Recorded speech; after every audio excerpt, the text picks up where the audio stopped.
Look at this happy little fella, tucked away nice and cosy in the shed. It's my brother's birthday next weekend, so I've made another stick.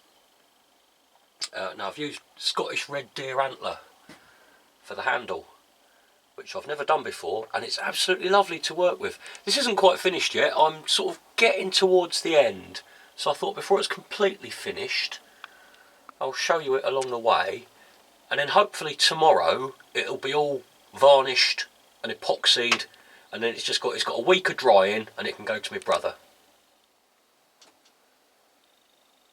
It's a blackthorn stick with in the traditional style.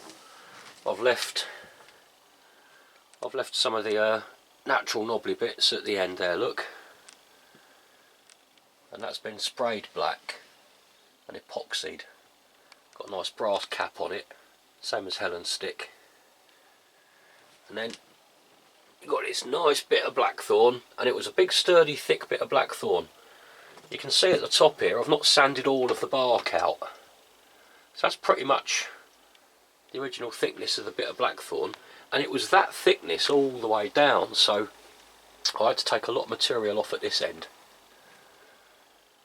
to get it down to size. Oh, I'm so happy with how this went. Let me get it out of the vise, there we go. I've never worked with Antler before. It's lovely, it's great, it's easy to work, and it's very easy to get, let me get you in the light there, it's very easy to get that nice clean join there, look. I'm well happy with that. Now all the kids have contributed to this. Let me show you what they've done.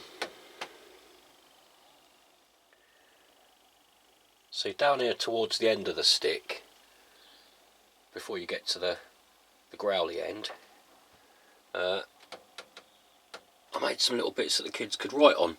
Now Molly, as sweet and eloquent as ever, said, "To the world you are one person, but to me you are the world." Bradley, her older brother, he's 13, he says, "Old man, you need a walking stick." And then Amy, the eldest, she's 16, and she's somewhat of a potty mouth. She's not the biggest potty mouth, that would be Annie, she's the youngest, she's only 9.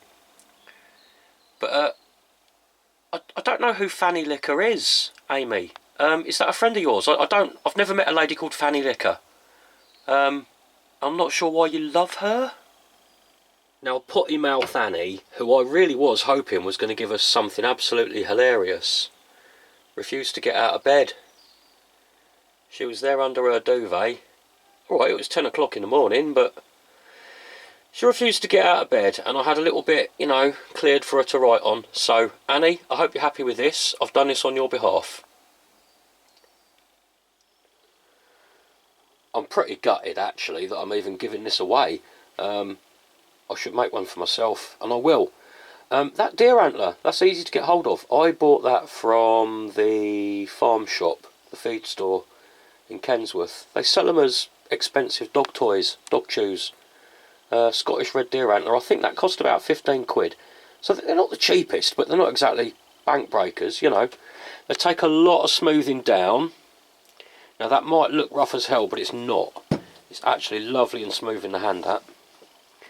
And I've even put, for when you're holding it in various positions, I've cut little smooth grooves in for where your thumb can sit. It's a really nice stick to use, and I definitely want one, without a doubt. Now, same as Helen's stick, there's a 4-inch steel rod epoxied into there, where I joined the antler to the blackthorn.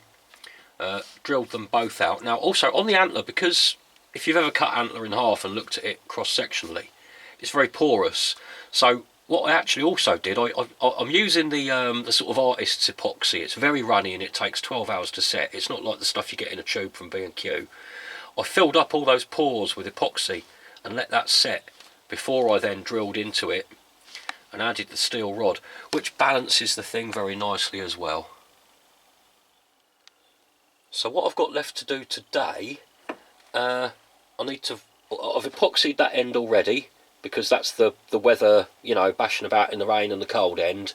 That's already epoxied, and it's given it that lovely hard sheen on the little decorative nodules there. This section, however, I want to varnish that. I think the epoxy is actually a bit too glossy. It's a bit too much, and I want it to look like a traditional stick. I don't want it to look like a, you know, a commercially produced plastic one. So this is all going to be varnished. I'm ever so slightly nervous that when I put varnish on there, it's not permanent ink. I should have thought of that. I'm ever so slightly concerned it might make it run or bleed a little bit. But what I'm going to do, I'm just going to add a very, very light coat just over the writing first, and then I'm going to hang this up on a bit of wire above a radiator and just let that first bit dry very quickly, and hopefully, fingers crossed, it won't damage the lettering. Once that's dried, I'll go on and varnish the rest of the stick, and then once that coat of varnish is dried, I'm going to give it another coat of epoxy at this end, one more bit of varnish at this end, and it can sit for a week and go to my brother. I'll show you tomorrow, and we'll find out whether or not I managed not to destroy Amy's obscenities.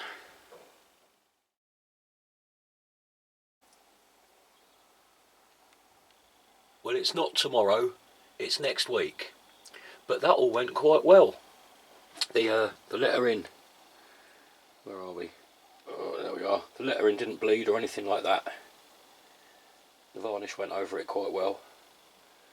I put another layer of epoxy at the knobbly natural looking end, polished up the cap a little bit, and gave it all another good coat of varnish, and just a little quick sand over the antler just to get more grubby hand marks off of it. That's ready to go. I'll take that round to my brother today. I wish I could keep it.